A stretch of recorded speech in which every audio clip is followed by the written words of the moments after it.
अपने दुश्मन के तरीके को छोड़ नहीं सकता, वो दुश्मन से जिहाद क्या करेगा? वो दुश्मन से क्या जिहाद करेगा? वो तो दुश्मनों के नाजो अंदाज के लट्टू बने हुए हैं। वो तो दुश्मनों के नाजो अंदाज का वो दिलदादा गिरवीदा है। और अगर हमारे भाइयों बहनों और बच्चों को तकलीफ हो रही है तो उस तकलीफ पर अगर हम कुछ नहीं कर सकते तो कम से कम दुआ कर लेना, अपने सीने में दर्द को महसूस करना, कम से कम ये एक छोटा दर्जा है। कम से कम हम इतना कर सकते हैं। मगर जरा जायजा लीजिए अपना।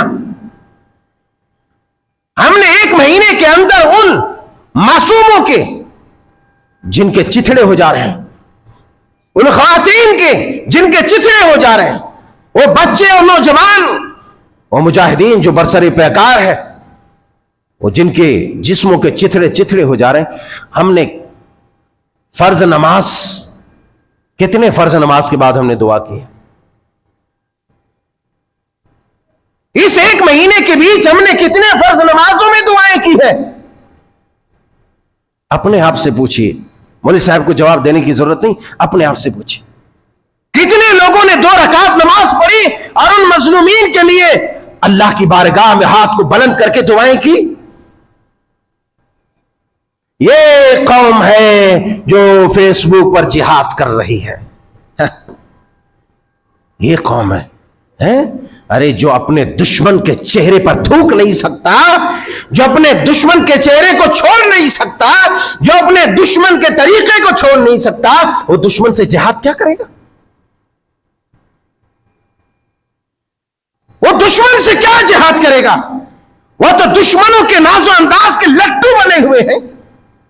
वो तो दुश्मनों के नाजो अंदाज का वो दिलदादा गिरवीदा है। वो उनको बुरा भला क्यों कहेगा? ये तो बात आई है बरसबीले तस्करा, चलते चलते तस्करा कर देते कि हाँ भाई ऐसा हो गया वैसा हो गया। अपने आप से पूछो, अरे तुमने फर्ज ही नहीं पढ़ा तो तुम नफिल और सुन्नत पढ़ के कहां से तुम दुआ करोगे यार? अल्लाह वालों कहां दुआ करोगे? कितने वो लोग हैं जो इस बीच फिल्में नहीं देखा, मोबाइल में गाने नहीं सुना, और हमको कहते हैं, मौलवी साहब हमको कहते हैं, कमेंट किया जाता वीडियो में, मौलवी साहब आपने सऊदिया को कुछ नहीं कहा, सऊदिया अरब को आप कुछ नहीं कहते। अगर हराम काम सऊदिया अरब करे